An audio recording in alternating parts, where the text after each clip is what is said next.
partir de agora, prepare seu coração. Você vai ouvir uma mensagem de impacto e poder.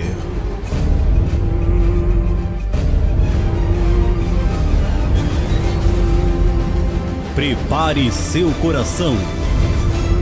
Ministrada pelo pastor Gerson de Amorim.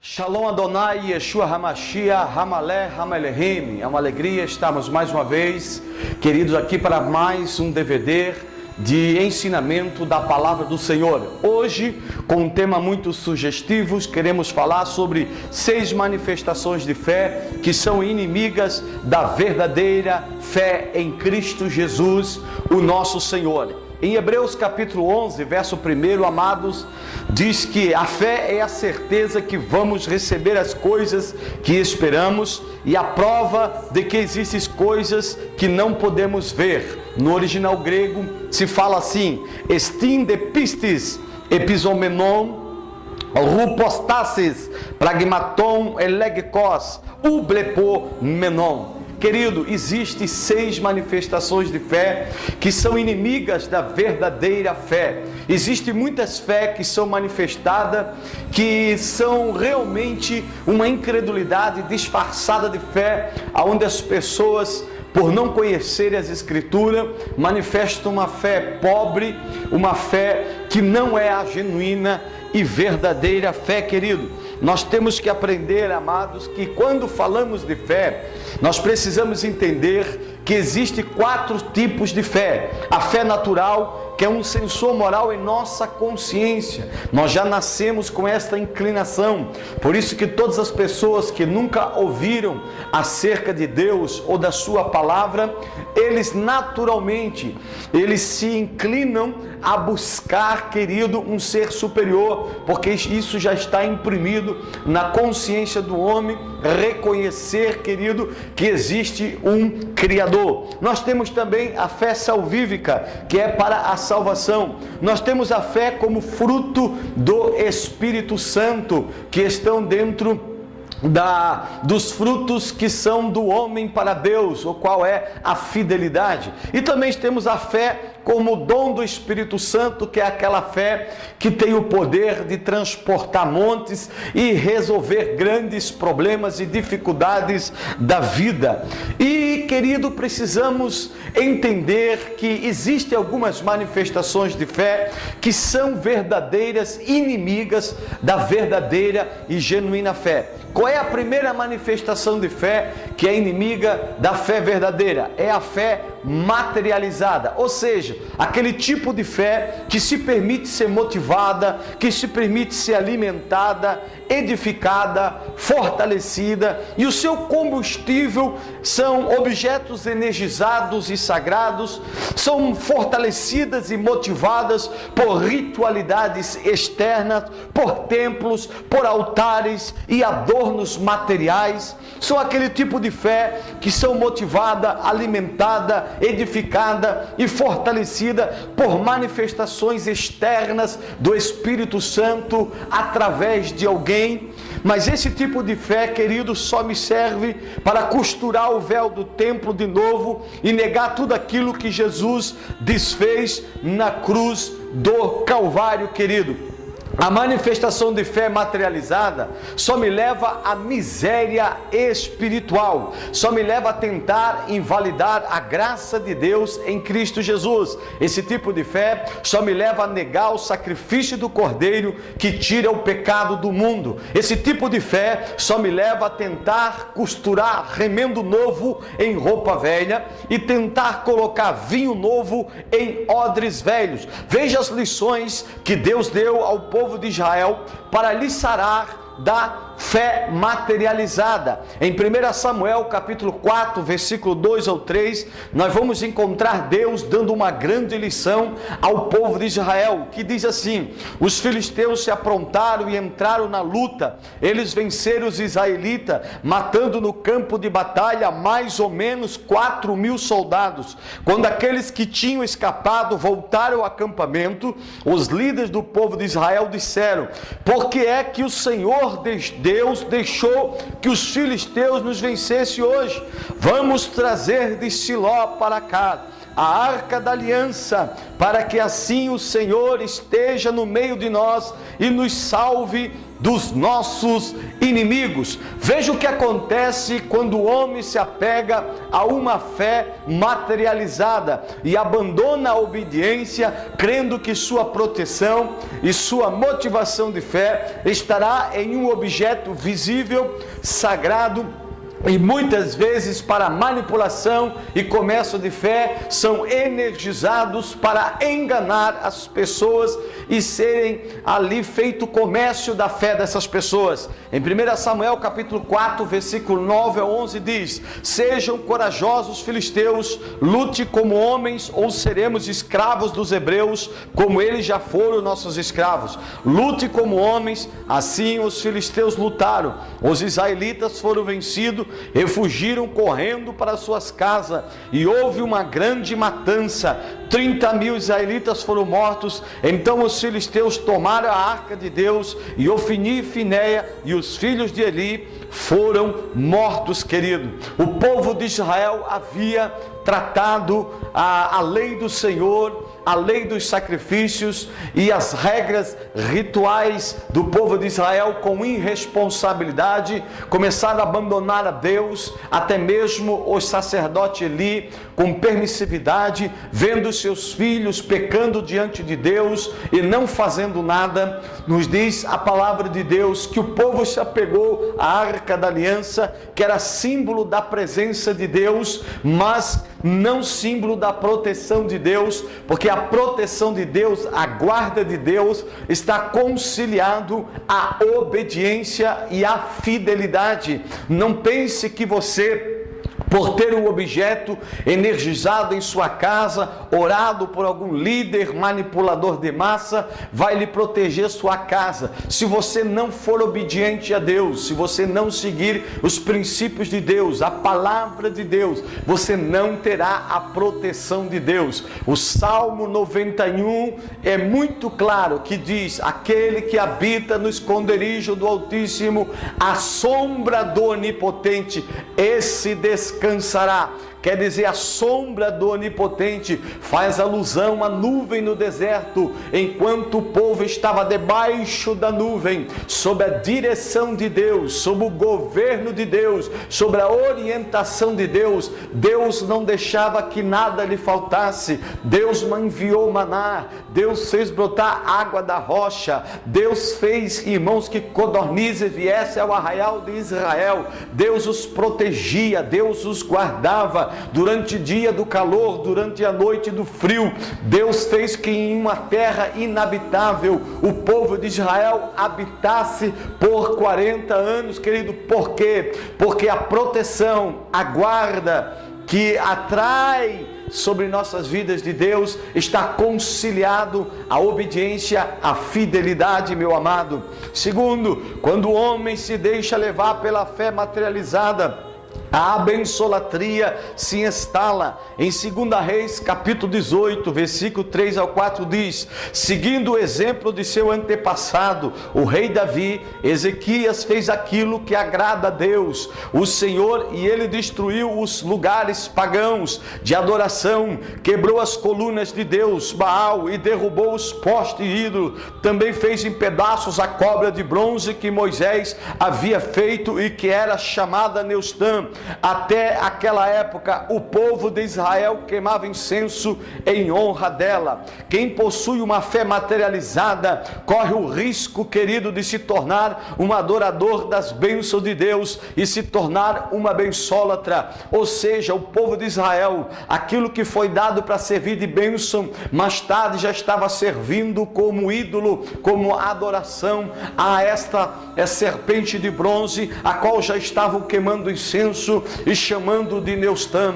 Hoje, querido, não é diferente. Muitas pessoas estão buscando a Deus por aquilo que Deus tem para oferecer, estão desesperadamente buscando os acrescentos de Deus, mas fugindo da responsabilidade, da justiça, do reino, e com isso estão se tornando abençólatra. Correm atrás do pão que não perece, querido, e em vez de correr atrás do pão que não perece, estão correndo atrás do pão que perece, estão correndo atrás do peixe, estão correndo atrás do milagre, estão correndo atrás da multiplicação, em vez de correr atrás da justiça e correr atrás do reino, meu amado, meu querido irmão. Quando o homem se deixa levar pela fé materializada, a templolatria se instala e o adorno do templo de pedra, que Deus não habita, se torna mais importante do que o adorno do templo do Espírito Santo, a qual Deus habita, querido.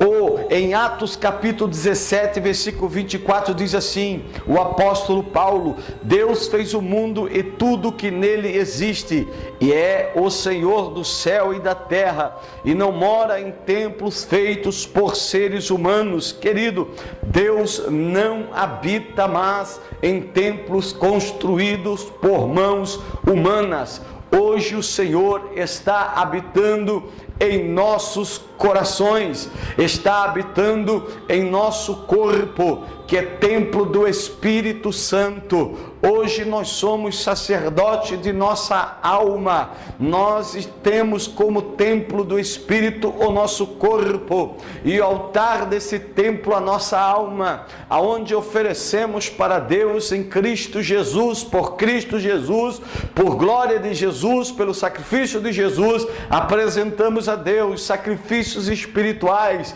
agradáveis a Deus. Por isso que o apóstolo Paulo, em Romanos capítulo 12, e o versículo 1 diz: rogo-vos, irmãos, que apresentei os vossos corpos como sacrifício vivo, santo e agradável a Deus, a qual é o vosso culto espiritual, diz a palavra de Deus no original grego, meu amado.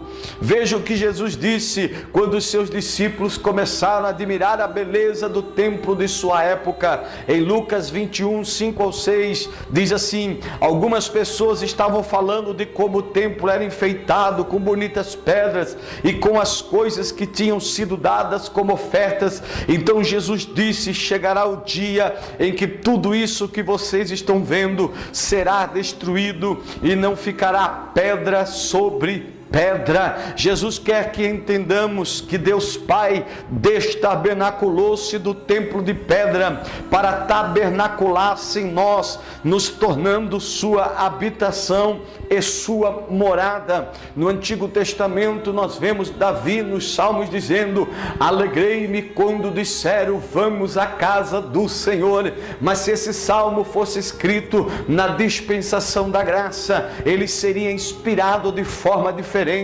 Ele não seria inspirado desta forma, mas seria inspirado desta forma: alegrei-me quando me disseram tu és a casa do Deus Altíssimo, a habitação do Deus Altíssimo. Eu me alegro hoje por ser templo do Espírito Santo, casa espiritual, edifício de Deus, querido, habitação do Todo-Poderoso, aonde eu posso, como sacerdote da minha alma, apresentar a Deus sacrifícios espirituais, querido. Aleluia. Em 1 Coríntios capítulo 3, verso 9, diz assim: porque nós somos companheiros de trabalho no serviço de Deus, e vocês são o terreno no qual Deus faz o seu trabalho. Vocês são também edifício de Deus. 1 Coríntios 3, versículo 16 ao 17 diz: certamente vocês sabem que são templo de Deus e que o Espírito de Deus vive em vocês. Assim, se alguém destruir o templo de Deus, Deus destruirá esta pessoa, pois o templo de Deus é santo e vocês são o templo de Deus. Em 1 Pedro capítulo 2, verso 5 diz: também vós mesmo, como pedras que vivem, sois edificados casa espiritual para serdes sacerdócio santo, a fim de oferecerdes sacrifícios espirituais agradáveis a Deus por intermédio de Jesus Cristo, o nosso Senhor. Quarto, quando o homem se deixa levar pela fé materializada, a altarlatria se instala. Como a altarlatria se manifesta em nosso meio evangélico hoje, Pastor Gerson? Primeiro, quando o altar de pedra do templo que Deus não habita se torna mais importante do que o altar do templo do Espírito Santo, aonde Deus habita. Segundo, quando a santificação do altar de pedra do templo que Deus não habita se torna mais importante do que o altar do templo do Espírito Santo, aonde Deus habita, meu amado. Terceiro, quando o zelo e o cuidado do altar de pedra do templo que Deus não habita se tornam mais importante do que o altar do templo do Espírito Santo, aonde Deus habita, a qual é o nosso coração, a qual é a nossa alma, ou seja, a nossa estrutura intelectual de pensamentos, de ideologias,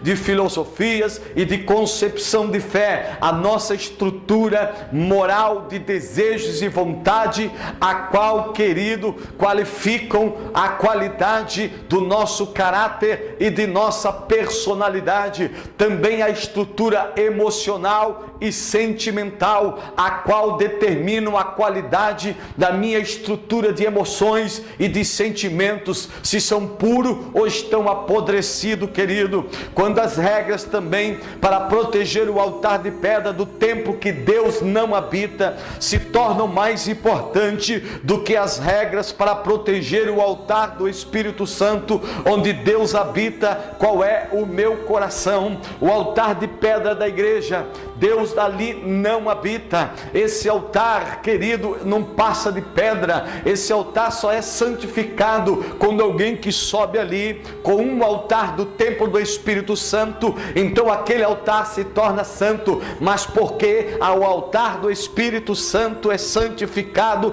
pela vida da pessoa, a qual está com a sua alma purificada, transformada, convertida, mudada pelo Espírito Santo de Deus. Quinto, quando eu procuro coar um mosquito para defender o altar de pedra do templo que Deus não habita, mas engulo um camelo quando o assunto é o altar do templo do Espírito Santo, onde Deus habita. Hoje nós temos notado muitas pessoas coando mosquito para defender o altar de pedra, para defender o altar, os púlpitos da igreja, mas não move uma palha para defender o altar do Espírito Santo, o altar que está dentro do templo do Espírito Santo de cada pessoa que frequenta a igreja. Em cima do púlpito tem coisas que não são permitidas, mas fora do púlpito são permitidas, em valores invertidos, querido. O mais importante não é a santificação do templo de pedra, da matéria, mas sim, querido, a santificação do templo do Espírito, a santificação do altar desse templo que é a tua alma, a santificação da tua estrutura de pensamento, da tua estrutura intelectual, das tuas ideologias, das tuas filosofias e suas concepções de fé. A santificação mais importante não é do altar de pedra, mas do altar do Espírito Santo, que é a tua alma, na sua estrutura de desejos e vontade, que vão qualificar qual é a estrutura do teu caráter e da tua personalidade. Querido, a santificação mais importante não é a santificação, querido, do altar de pedra, mas sim, sim, querido, a santificação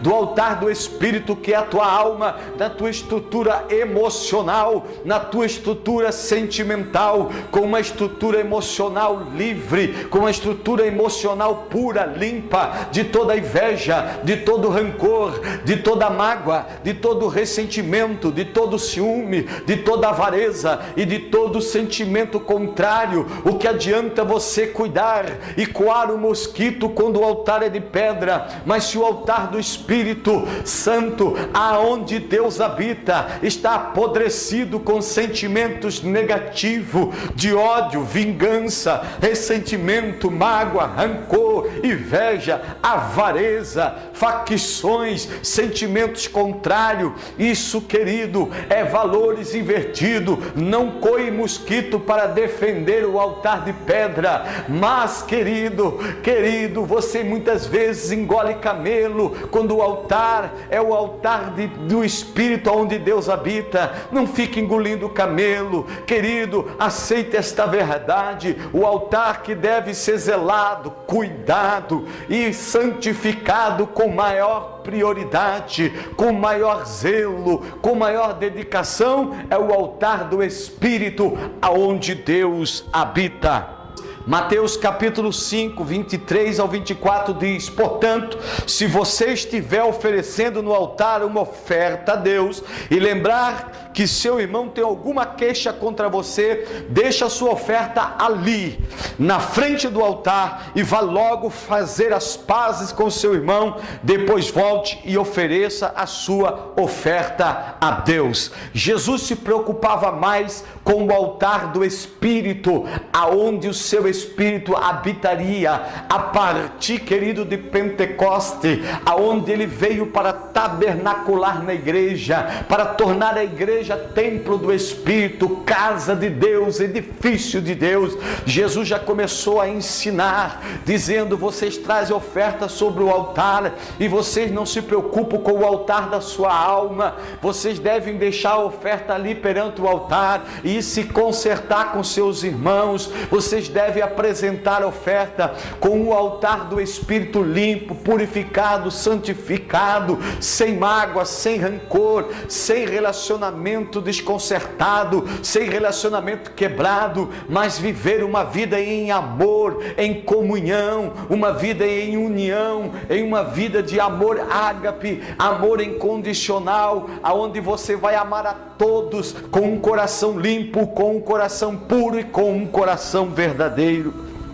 Amado, qual é a segunda manifestação de fé que é inimiga da verdadeira e genuína fé em Cristo Jesus? A fé mimada, que se manifesta por um relacionamento de troca, ou seja, eu creio na base daquilo que Deus vai fazer e não por aquilo que Ele já fez. Romanos capítulo 5, verso 8 diz: mas Deus nos mostrou o quanto nos ama, Cristo morreu por nós quando ainda vivíamos no pecado. A minha motivação de fé não é aquilo que Deus ainda vai fazer, a minha motivação de fé é aquilo que Jesus já fez, porque no capítulo 12 de Romanos, versículo 2, eu sou convidado a correr a minha carreira, olhando para Jesus, autor e consumador da minha fé, não olhando por aquilo que Deus vai fazer ainda, mas sim por aquilo que Deus já fez. Quando você serve a Deus por aquilo que Jesus já fez, quando Deus não fazer, você não o abandona, você não murmura, você não reclama, você não desiste, você não é ingrato, mas você permanece em Deus. Mas quando você serve a Deus com uma fé mimada, quando você serve a Deus com uma fé que está sendo mais uma incredulidade disfarçada de fé do que fé genuína, querido, quando Deus para de realizar, quando Deus para de fazer, você nega a sua fé. Por isso, querido, se você quer ter uma fé genuína, sirva a Deus por aquilo que Jesus já fez, e se Ele não fizer mais nada, continue glorificando, continue exaltando, continue servindo, continue buscando, continue confiando e continue na presença de Deus, nosso Senhor e Salvador Jesus Cristo. Querido, Quando nós olhamos para a Bíblia Sagrada, nós vemos que muitas pessoas estão com uma fé mimada, que precisam ver para crer. Eu não fui chamado, querido, por Jesus Cristo para precisar ver para crer. Querido, eu creio e vejo. Quem diz ser cristão e precisa ver para crer não é crente, é incrédulo, é Tomé. Em João capítulo 20, versículo 27 ao 29 diz: E logo disse a Tomé: põe aqui o dedo e vê as minhas mãos, chega também a mão e ponha no meu lado, não seja incrédulo, Tomé, mas crente. Respondeu-lhe Tomé: Senhor meu e Deus meu. Disse-lhe Jesus: porque me vistes, crestes. Bem-aventurados os que não viram e creram. A fé que precisa ver para crer não é fé, é uma incredulidade disfarçada de fé. Hoje muitas pessoas têm a sua fé motivada por aquilo que vê. Eu não ando, querido meu irmão, por aquilo que vejo, mas eu ando por aquilo que creio. Paulo diz: nós, igreja de Jesus Cristo, não vivemos por vista, mas vivemos por fé, por aquilo que Jesus já fez por nós na vida, querido, e na cruz do Calvário, por cada um que precisa da salvação. A fé que se motiva por aquilo que Deus vai fazer e não por aquilo que Deus já fez, foi a ponte de acesso que levou Israel à derrota e ao fracasso na fé em Deus, em suas conquistas. Deus operou milagres extraordinários em favor de Israel no Egito, e isto não foi suficiente. Deus abriu o mar vermelho em favor de Israel, e isto não foi suficiente. Deus abre o mar vermelho, depois que eles passaram e estavam do outro lado, Miriam pega o tamborim e começa a louvar: só o Senhor é Deus, só o Senhor é Deus. E toda Israel começa a dizer: só o Senhor é Deus. Bastou só mais alguns dias e eles chegaram em Mara e já perderam a sua fé, já desconfiaram que Deus os trouxe ali para os matar de sede, para destruir eles, desconfiando do caráter de Deus. Tem pessoas que é assim, enquanto Deus está abençoando, enquanto Deus está abrindo o mar vermelho, enquanto Deus está dando peixe, está dando pão, está dando bênção, está dando vitória, ele está na igreja adorando, ele está na igreja louvando, ele diz que ama Deus, ele diz que ele louva a Deus, ele frutifica para Deus. Mas se Deus para de fazer alguma coisa, se Deus permite uma prova, se Deus permite uma dificuldade, ele nega a Deus, porque tem uma fé mimada. É como um filho mimado que ganha tudo do pai, e quando, querido, ele não recebe alguma coisa, ele fica chorambigando, ele fica batendo o pé, porque eu quero, Danoninho me dá, Danoninho dá. Querido, que nós possamos ter uma fé adulta, que nós possamos ter uma fé verdadeira, que possamos ser crentes reais e não ter uma fé como Israel manifestou no deserto, uma fé mimada, querido. Deus fez chover maná no deserto, querido, e eles comeram, depois a sua fé desfaleceu, enjoaram do maná. Deus então manda codornize para que eles possam se alimentar de carne, querido. Deus fez brotar água da rocha em favor de Israel, e isto não foi suficiente. Então Israel ficou com uma fé tão mimada, que quando eles chegam às portas de entrar na terra prometida, quando eles chegam às portas de alcançar a bênção, quando eles chegam à porta de tomar posse daquela terra, querido, eles então, Moisés manda os espias, querido, a espiar a terra, e eles então vêm com um relatório. 10 vêm com um relatório negativo e 2 com um relatório positivo, que foi Caleb e Josué. Então, querido, aqueles que trouxeram um relatório negativo impregnaram todo Israel, e todo Israel começou a desconfiar de Deus, bradando que Deus havia trazido eles ali para entregar os seus filhos como escravo, querido, aquelas nações. Olha a blasfêmia, olha a desconfiança do caráter de Deus, que sempre se mostrou, querido, sendo um Deus verdadeiro, um Deus genuíno, um Deus zeloso, um Deus que queria abençoar Israel. Mas só vemos que somente Caleb e Josué se mostraram uma fé adulta. Todo Israel mostrou uma fé mimada, querido, que você possa guardar esta palavra e esta palavra possa habitar em seu coração. Sabe o que Israel queria? Quando ouviram dizer que lá havia gigantes, eles estavam tão mal acostumados, com uma fé tão mimada, que eles queriam que Deus transformasse aqueles gigantes em anões, para eles entrarem e descer a lenha e tomar a terra, querido. Tem pessoas que é assim, quer que Deus faça tudo, quer que Deus dê tudo, quer que Deus faça tudo por ele, mas ele não quer fazer nada por Deus, ele não quer lutar, ele não quer guerrear, ele não quer frutificar, ele só quer ficar sentado e só quer esperar as bênçãos de Deus. Querido, nós estamos numa guerra, nós estamos numa batalha. Tem gigante? Tem problema? Tem luta? Tem, mas aquele que nos chamou das trevas para a luz nos torna mais do que vencedores, não vencedores, mais do que vencedores em Cristo Jesus, autor e consumador de nossa fé.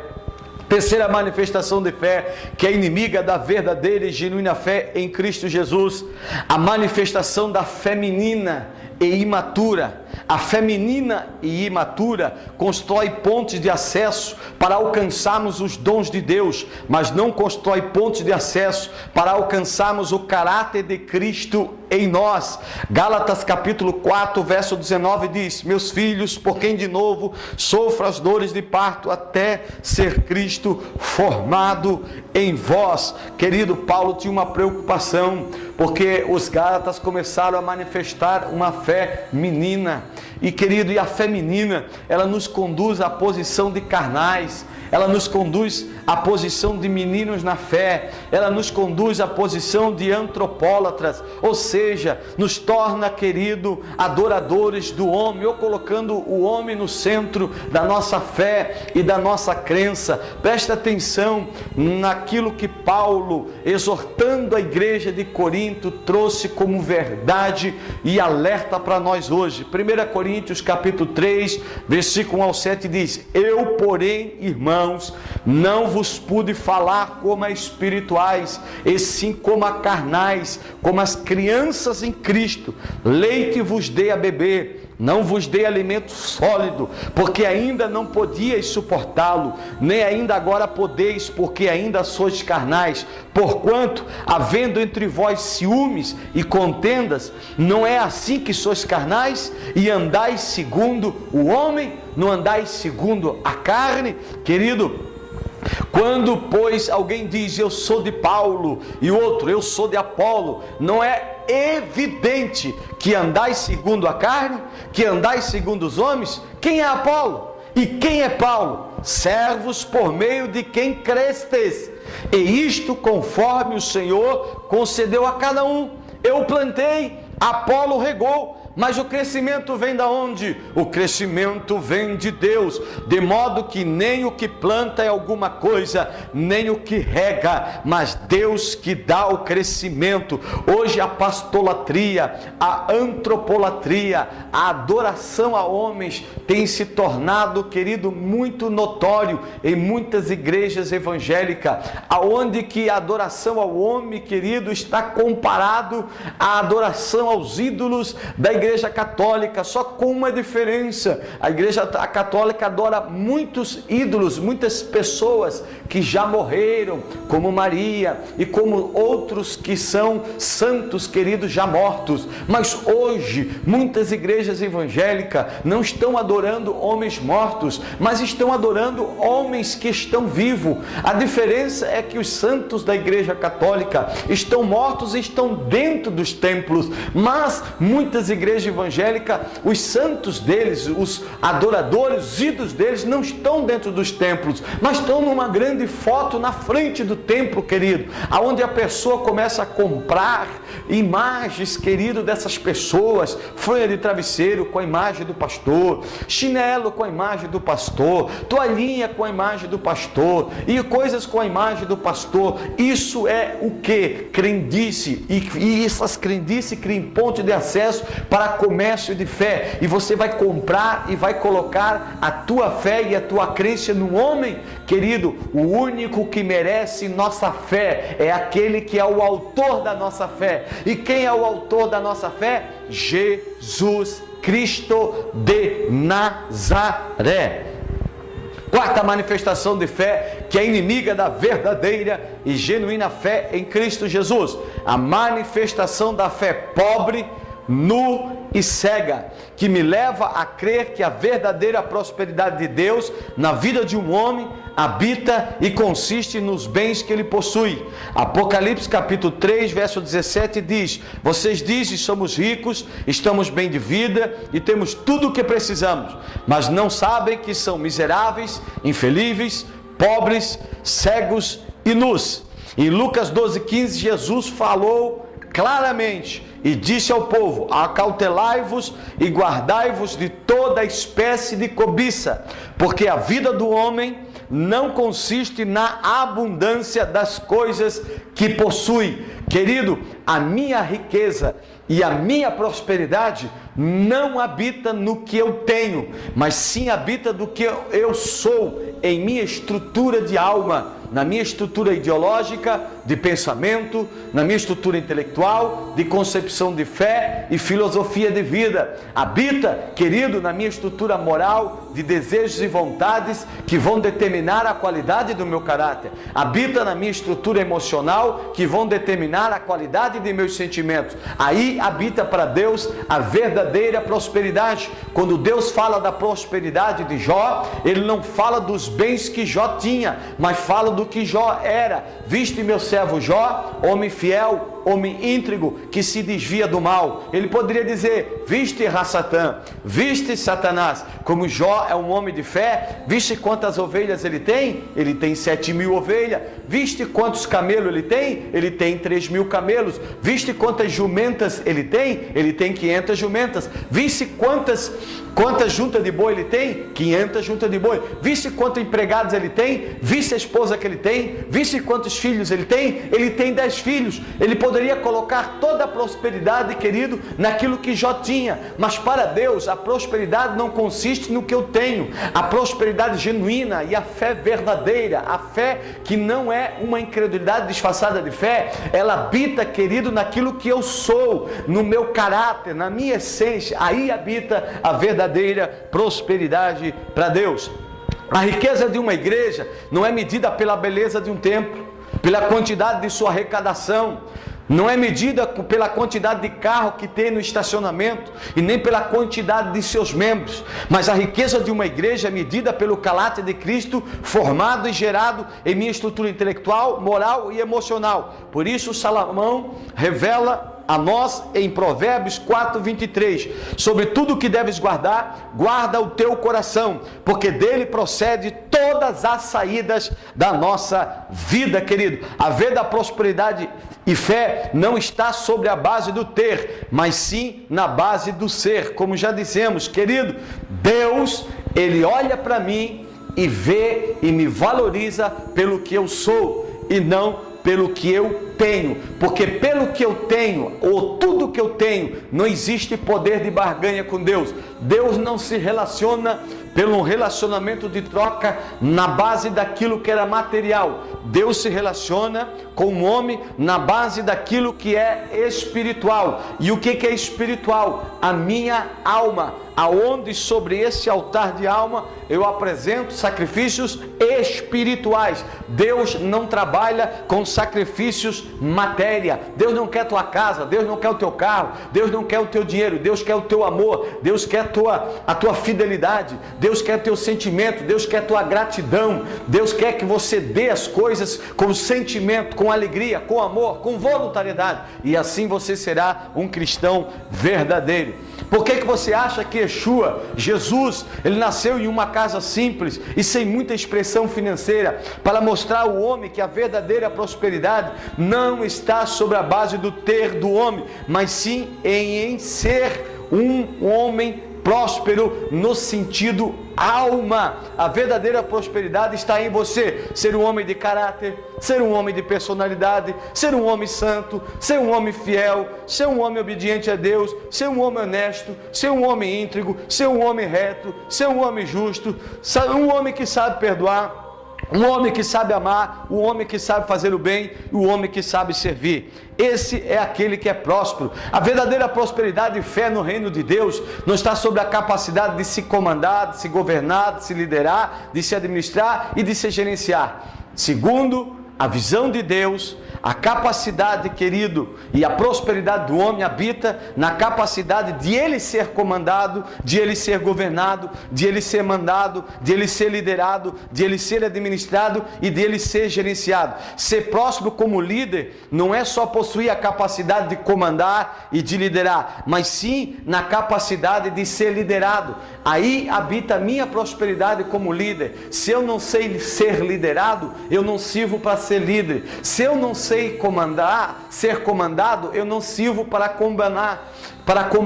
Se eu não sei ser governado, eu não sirvo para governar no reino de Deus. Por quê? Porque segundo a visão de Deus, o maior no reino de Deus não é aquele que é servido por todos, mas sim aquele que serve a todos, aquele que é o servo, aquele que se humilha, aquele que está sempre disposto a servir e não ser servido. Por isso, você, obreiro, a qualidade da sua obediência hoje a seus líderes vai determinar a qualidade de sua liderança amanhã, porque um grande líder começa a partir de um bom e obediente obreiro. Você que é filho, a capacidade da sua obediência a seus pais hoje vai determinar a qualidade de sua liderança paternal e marital amanhã, porque um bom pai e um bom marido começa a partir de um bom e obediente filho. Você que é filha, a capacidade de sua obediência a seus pais hoje vão determinar a qualidade da sua liderança maternal e submissão conjugal amanhã, porque uma boa mãe e uma boa esposa começa a partir de uma obediência. A verdadeira prosperidade e fé segundo Deus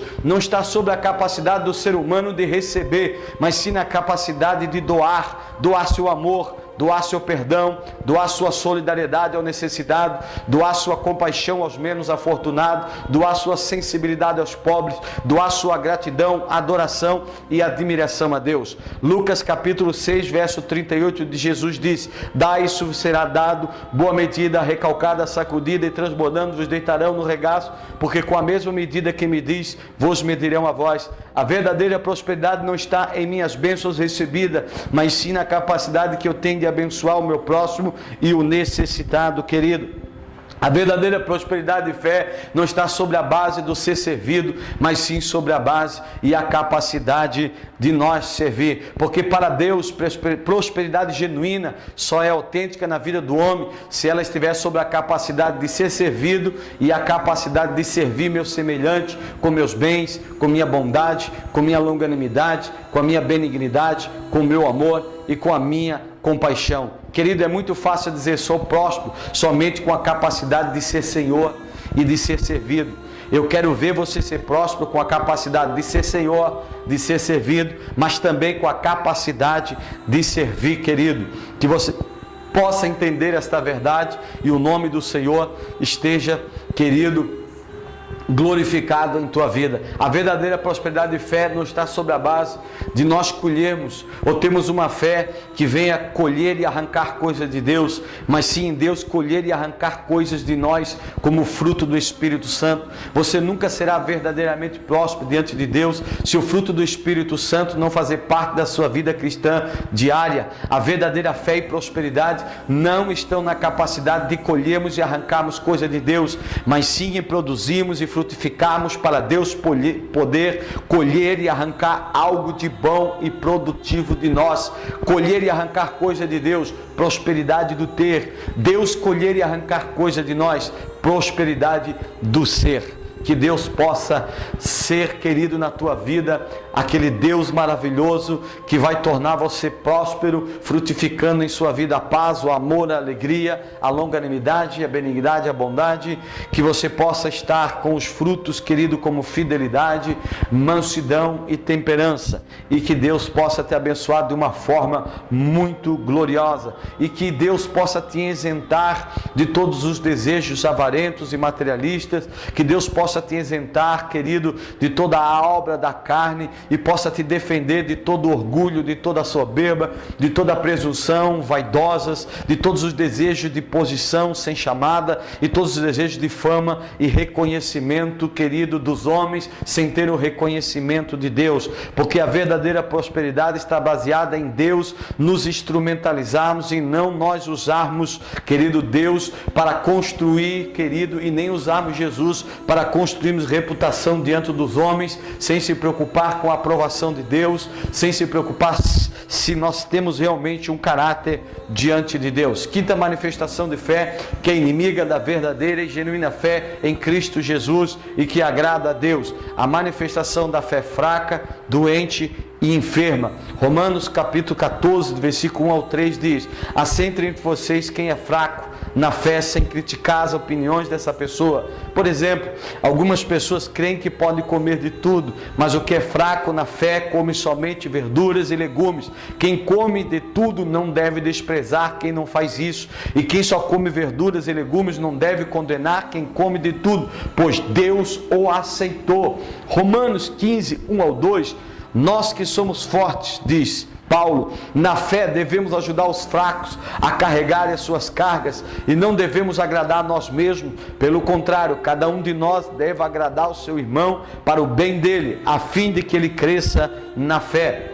A fé fraca e doente e enferma me leva a nunca crescer, nem na graça e nem no conhecimento, me fazendo um crente fraco, influenciável e fácil comércio de fé. Me torna um crente de consciência facilmente induzida. Me torna um crente que venha se escandalizar com muita facilidade. Me torna um crente, querido, facilmente contaminado e de fácil manipulação. A fé fraca e doente me leva a ser um crente que sabe tudo, mas não pratica nada. Um crente que ouve tudo, mas não pratica nada. Um crente que entende tudo, mas não pratica nada. A fé fraca e doente me leva a ser um crente com uma vida de petições desorientada, querido. Peça as coisas materiais com prioridade, tentando barganhar com Deus, e o diabo vai abrir horizontes para te prender nessa heresia e te conduzir ao caminho mais perigoso, que é o caminho da avareza. Peça vingança e com certeza ao diabo tu estarás orando.